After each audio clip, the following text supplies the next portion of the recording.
It's 6 p.m. Cairo local time, and it's time for the English news bulletin on Channel 2. Ladies and gentlemen, President Sisi said that Egypt has for long embraced the sacred family and a number of the prophets and the messengers.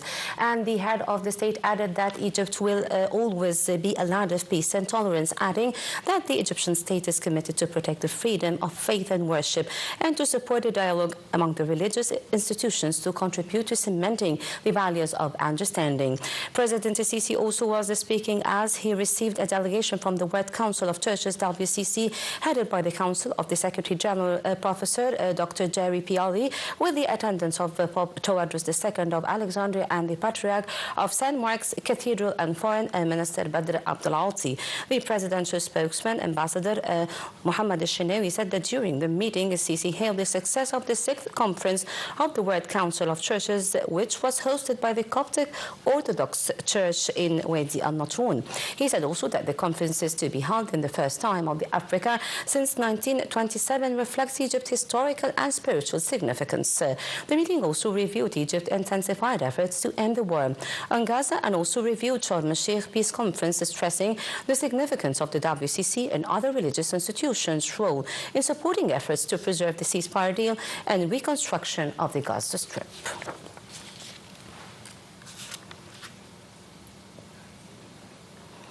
In the meantime, President Sisi met with the chairman of the board of the directors of the martyrs and victims, honoring Fund General Sayed Al-Ghali and the funds of the executive director. And the meeting reviewed the annual report on the fund's activities and initiatives and services and other operations over the fiscal year 2024-25, prepared in coordination with all state bodies. President Sisi hailed the fund's services to beneficiaries and expressed appreciation to efforts by officials in charge of the fund.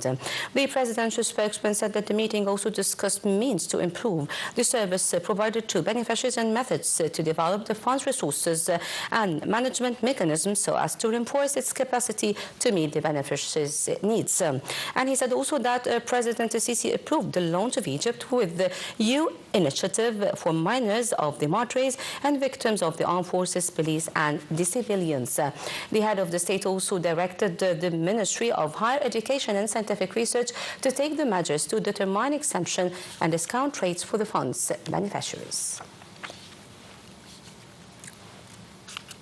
And Prime Minister Dr. Mustafa Madbouli reiterated Egypt's firm stance towards dealing with the different regional and international issues and the state's pursuit to restore the peace and end all conflicts in wars through the supporting of efforts to achieve the security and stability. And during the weekly cabinet meeting, the Prime Minister reviewed preparations for the Grand Egyptian Museum, the inaugural ceremony due to take place on the 1st of November. Dr. Mustafa Madbouli expressed keenness on continued following up on the inauguration ceremony to guarantee the appropriate coordination among the state's concerned bodies to bring the prestigious event into success and to reflect the distinguished value of the museum and its national significance.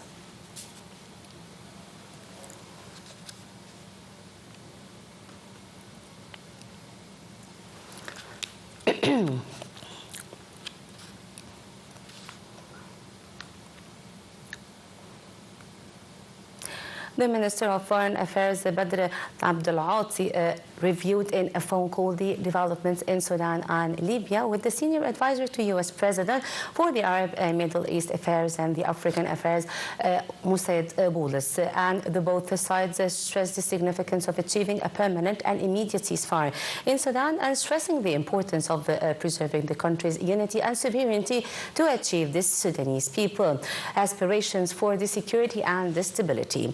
And the phone call also discussed recent developments in Libya.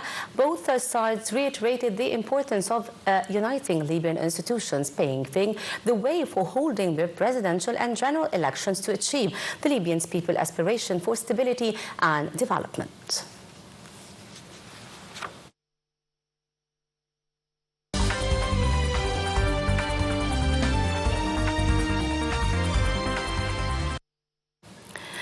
And the Arab League Secretary General Ahmed Abu al-Ghait said the border crossing terrorism threats are accelerating in the way that challenges the abilities of the security bodies. Abu al-Ghait was addressing a regional conference on international judicial cooperation to fight the terrorism. He said that the terrorism has to be confronted through international law and respect the human rights. Addressing the conference, Lebanese President Michel Aoun said fighting terrorism requires knowledge of its root causes. He said extremism, ideology and misleading concepts must be confronted.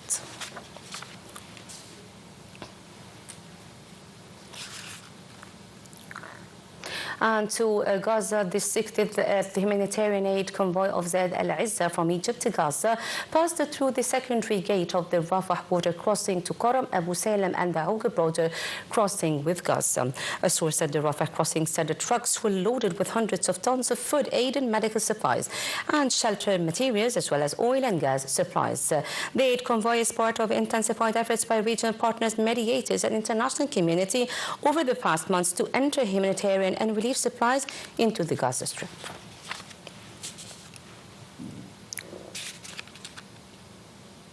And still with the Gaza, the Israeli occupation forces conducted their strikes on different areas in central Gaza Strip. And the Palestinian medical sources said that the occupation forces also heavily bombarded many areas in the northern Gaza Strip. And sources meanwhile added that the occupation forces resumed demolishing residential buildings across Gaza Strip.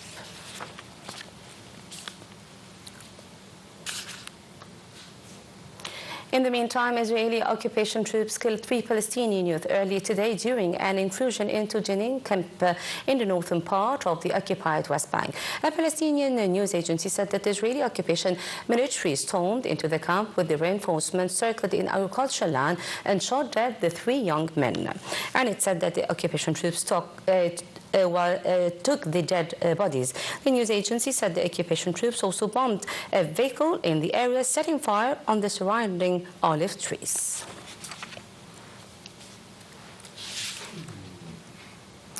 And to Sudan, where the Sudanese Civilian Council Chief General Abdel Fattah Burhan said that the armed forces withdrew from El Fasher following an announcement that the city was seized by the Rapid Support Forces group. He added that the armed forces have agreed to withdraw from El Fasher to a safer location, asserting that the army will take revenge and fight until this land is purified. He said that the forces had decided to retreat from the city given the destruction and intentional killings of civilians.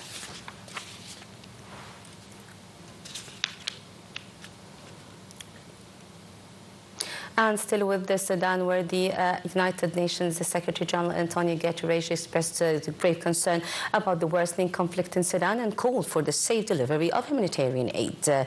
UN spokesman said that the Secretary General strongly condemns reports of violation of international humanitarian law and violations and abuses of human rights in Al Fasher, including the indiscrimination attacks and targeting of civilians and the civilian infrastructure. The same day, UN Rights Chief Volker Turk spoke of the growing risk of ethnically motivated violations and the atrocities in Al Fasher.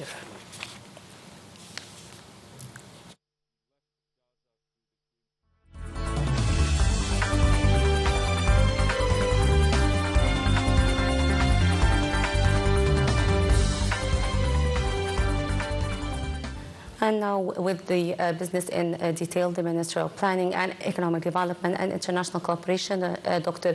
Rania Al-Mashar, participated in the 9th edition of the annual Future Investment Initiative Summit in Riyadh, Saudi Arabia on the 30th of October, with representatives of 20 states participating in the event.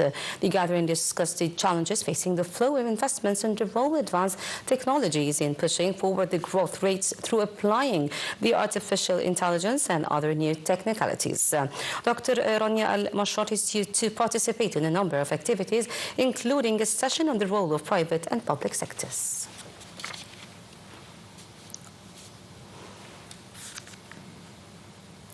In In the meantime, Egypt hosts the third edition of the International Conference on Green Hydrogen in Africa for the first time, with the two previous editions having been held in Germany. The event serves as a platform for African and European government officials, businesses, leaders and researchers to discuss the green hydrogen technologies, strategies and investment opportunities. And it also aims to promote the partnership between Africa and Europe, and also to position African nations as strategic suppliers for green hydrogen to Europe. The conference came within the state's national strategy for generating clean power and boosting efforts to green hydrogen production, being a promising source for renewable energy in the future. The green hydrogen became of great importance globally, as it is considered one of the clean fuel resources in light of a reduction in the traditional fuel reserves around the world.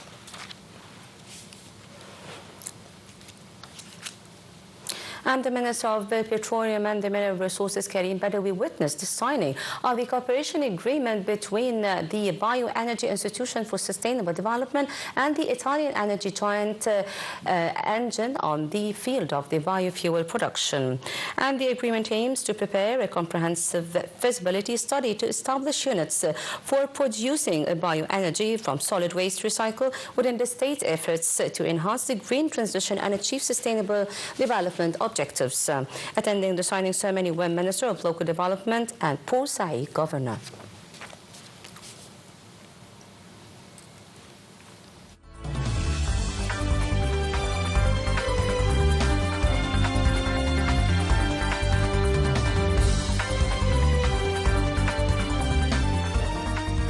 And now to the exciting world of sports, where Juventus sacked coach Igor Tudor after the Serie A club's 1-0 defeat.